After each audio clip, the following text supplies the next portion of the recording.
दुर्घटना में हाथ पैर चले गए, भाई की मौत हो गई। पिता सिलाई मास्टर है, पर हौसला इतना कि सूरज ने पहली ही बार में क्रैक किया यूपीएससी। इस दिव्यांग अधिकारी जिसकी महज 3 उंगलियां बची थी, कहानी जानेंगे तो आप भी रो देंगे। बाप हार चुका था, बेटे ने कहा पापा चिंता मत करो, अभी तो 3 उंगलियां हैं, अगर एक भी उंगली होती तो भी मैं आपका नाम नीचे नहीं गिनने देता। यूपीएससी 2022 के परिणामों की घोषणा के बाद कई उम्मीदवारों के संघर्ष की कहानियां चर्चा में है, लेकिन मैनपुरी के सूरज तिवारी की मिसाल मिल पाना मुश्किल है। बात 2017 की है।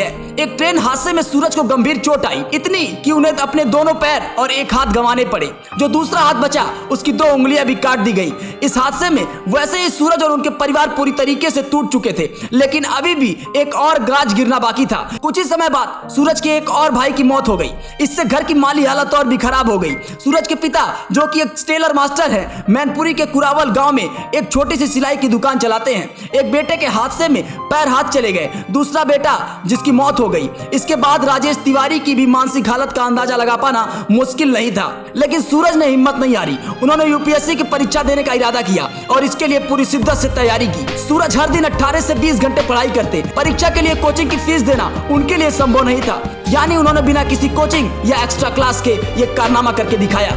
पढ़ाई के लिए उन्हें सरकार से मदद जरूर मिली। मीडिया से बात करते हुए सूरज के पिता राजेश भावुक हो उठते हैं और क्या कहते हैं ये हम आपको बताते हैं। 2017 में ट्रेन से हादसा हो गया था। किसी बच्चे या किसी ने उसे धक्का दे दिया था। चारों हाथ पैर काटे गए थे उसके। पुलिस वाले उसको दिल्ली के एम्स ले गए, उसका इलाज करवाया। 4 महीने वहां रहा और वहीं उसकी एक लड़के से मुलाकात हुई जिसने उसकी पढ़ाई में मदद की। वो जेईई की परीक्षा में पहली बार फेल हो गया, पर दूसरी बार क्वालिफाई कर गया। उसके बाद वहां पढ़ाई की और तैयारी की। शुरुआत में सिर्फ पढ़ाई थी, इसलिए कमाते थे और पढ़ाई में लगाते थे। उसके बाद एक्सीडेंट हो गया, फिर सरकार ने उनकी पढ़ाई का जिम्मा उठा लिया। सरकार ने पढ़ाया और पूरी गांव को खुशी है, पूरे बस्ती को खुशी है। कई लोग मिलने भी आए। सूरज की मां आशा मीडिया से बात करते हुए क्या कहा यह भी हम आपको बताते हैं। पढ़ने में सूरज शुरू से ही काफी तेज था, बड़ा आदमी बनने की तमन्ना थी। जनवरी 2017 को उसके साथ यह हादसा हो गया।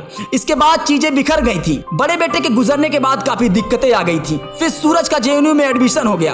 पहले कुरावली से ही पढ़ाई करता था, फिर मैनपुरी में 4 साल पढ़ाई की और फिर दिल्ली चला गया। सबसे पहले बेटे ने ही फोन किया, वो मुझसे हर बात शेयर करता था। सूरज तिवारी ने 12वीं के बाद बीएससी में पढ़ाई शुरू की। उसी दौरान जनवरी 2017 में गाजियाबाद में उसके साथ ट्रेन हादसा हुआ, लेकिन सूरज ने अपने पढ़ने के जज्बे को जिंदा रखा। 2021 में उन्होंने दिल्ली के जेएनयू से बीए किया, फिर बाद में एमए की डिग्री भी ली। इसी दौरान उन्होंने यूपीएससी परीक्षा की तैयारी भी की। Bureau report, Gorakhpur post.